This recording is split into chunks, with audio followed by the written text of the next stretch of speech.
Hello everyone, welcome to our presentation about hunting for a house here in the Seattle area. I'm originally from Washington. I love Washington. I would love to return back to it for this case study. It is not my personal life story at the moment.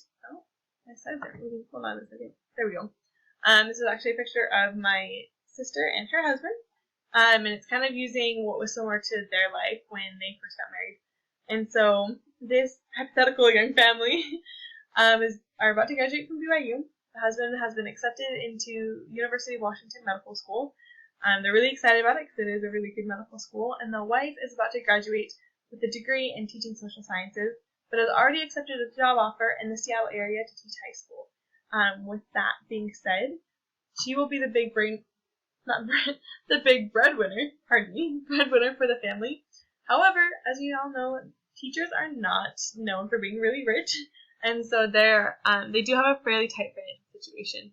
So on average, not on average, I was about to say annually, annually they would make about $75,000 or $75,416.04 a year.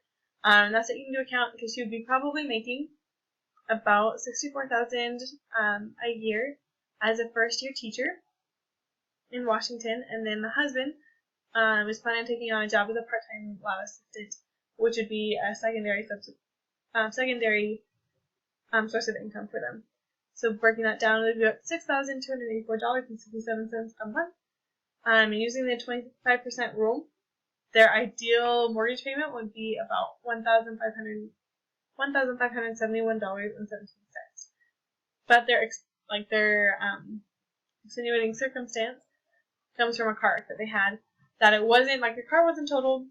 It did get some damage to the bumpers, but they decided that they aren't going to repair it because the car has already seen some better days already. But they did get a lot of whiplash and need to go to physical therapy for that. And so it's not going to be a huge financial drain for them, but it is something they need to account for in their budget. Just make sure they are accounting for that physical therapy, which leads us to the things that they're looking for in their future home. So both of them love the outdoors. They love the inland Northwest, and so for them, it's really important that they have a large backyard, to be close to a nature park, and preferably both because they do love nature so much. Another key feature for them is that they would like to have 3 bedrooms or more. Currently, it's just the 2 of them, but they're discussing the possibility of having a child while they're in medical school, and so they need that space to have a child. And obviously, if they have a child, then the in-laws and the parents, everyone's going to want to come visit, so they need a spare bedroom for them to stay when they come. And so that's why they'd like to have 3 or more bedrooms. That would be ideal. And then the other big feature that they're looking for is to be close to a highway or a freeway, so that they can travel easily and to get back and forth from the University of Washington, because for this family to live in downtown Seattle would be very, very expensive, and so they're thinking they're going to be a little bit outside of the heart of Seattle. So the dream home is gorgeous, has a big backyard and beautiful front yard. It has 3 bedrooms, open kicking area. It's only a 15-minute drive to the University of Washington. It's close to the 509 highway, and it's only 5 minutes away from a nature park. It looks beautiful. It is a little above the 25% rule. As I was looking through the different homes in the Seattle area, for a home, that was about the cheapest I could find. So the modest home is actually a condominium. It's not an actual house. It only has 2 bedrooms and 1 bathroom. It's a 20-minute drive to the University of Washington, but there is a light rail option that they could take, be more environmentally friendly, and also because they only have 1 car, it would be a good option, give them some more flexibility. The only thing is it takes an hour to get there. The condominium is close to the 509 highway. It's close to the airport, which is a big international airport if people want to come visit them or if they decide they want to travel.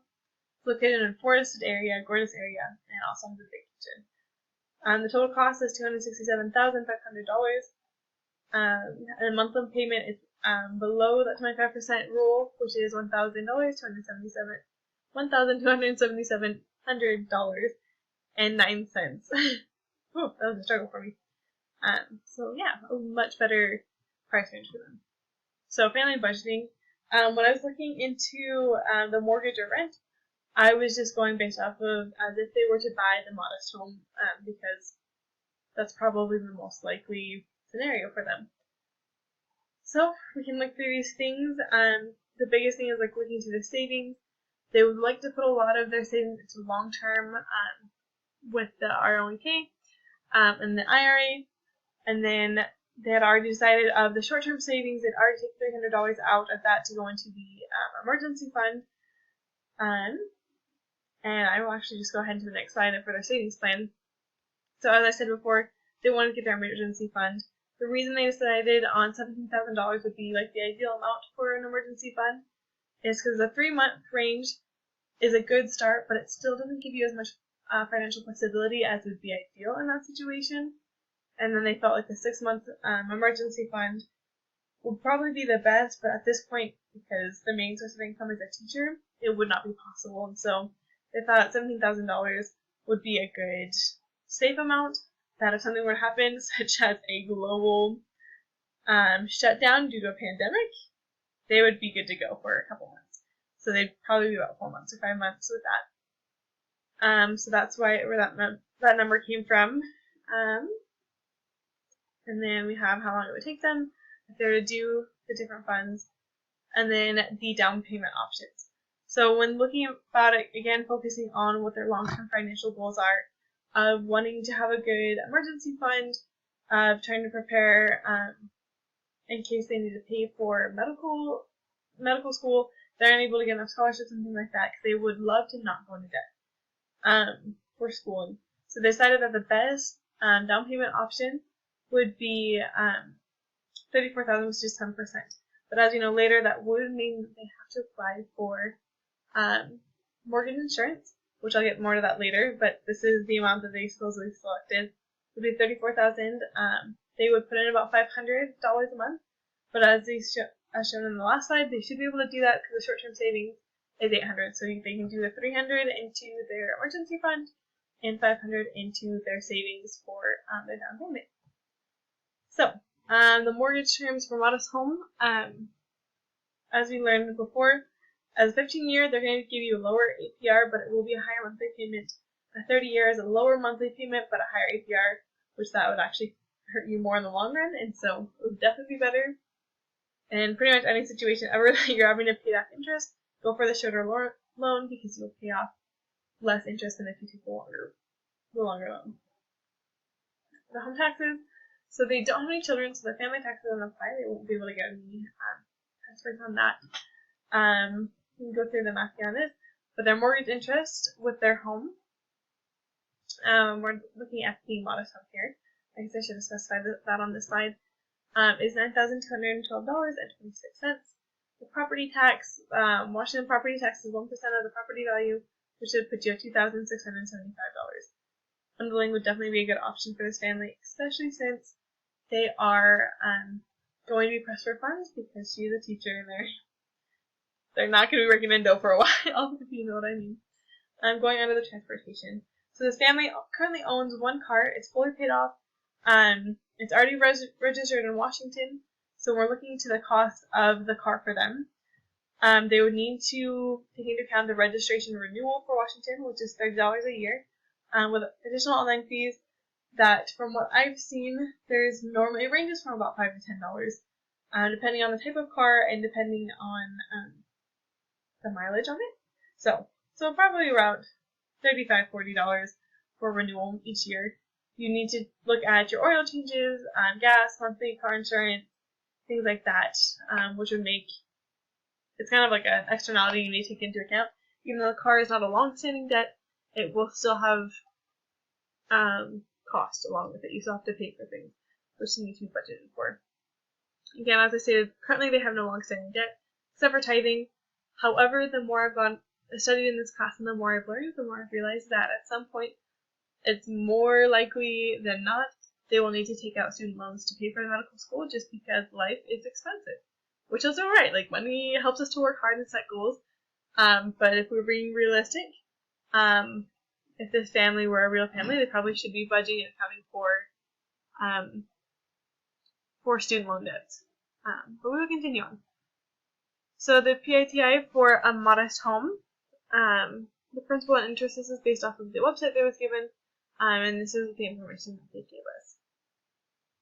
And they would need to get mortgage insurance, as stated before, because currently they can only afford, or what their plan is to pay for 10% of it, have like a 10% down payment, which is not enough for a bank to be secure, but they won't default on their payment.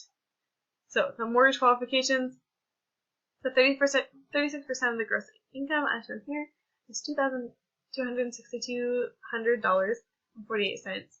The debts of tithing and the monthly mortgage would be $2,555.47.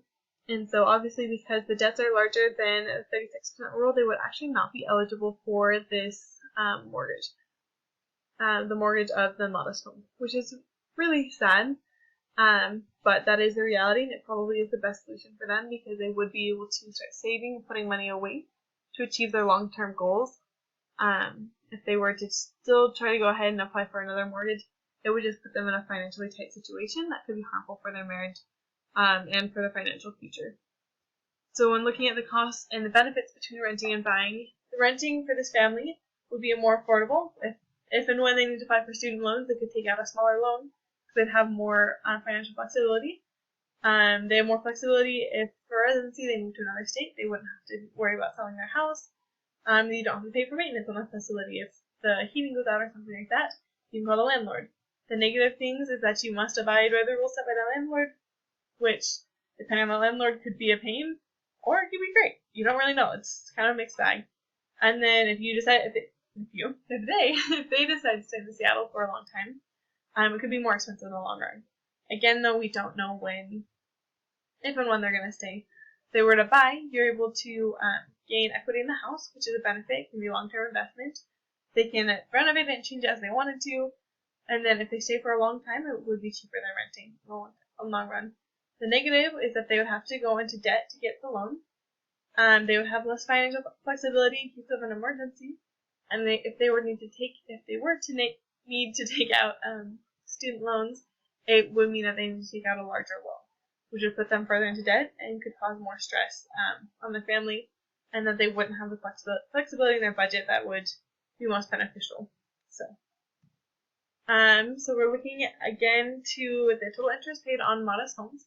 So if they were to go with the 15-year loan, they would pay a total of $67,017.40. If they were to go with a 30-year loan, it would be $164,392, and it was a very even number, 0 cents.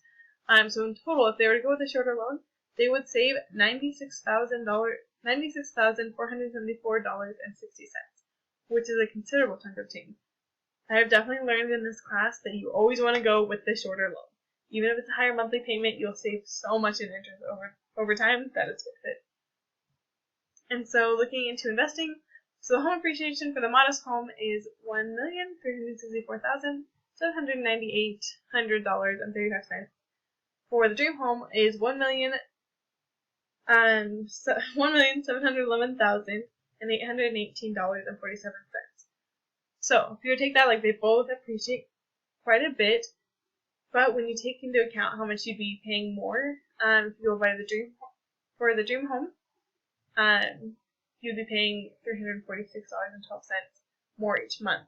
But if you were to invest that money, you'd save by picking the modest home and then were to invest it, you would make $852,413.49, which that is obviously bigger than the difference between the home appreciation, because the dream home only appreciates about $400,000 more than the modest home.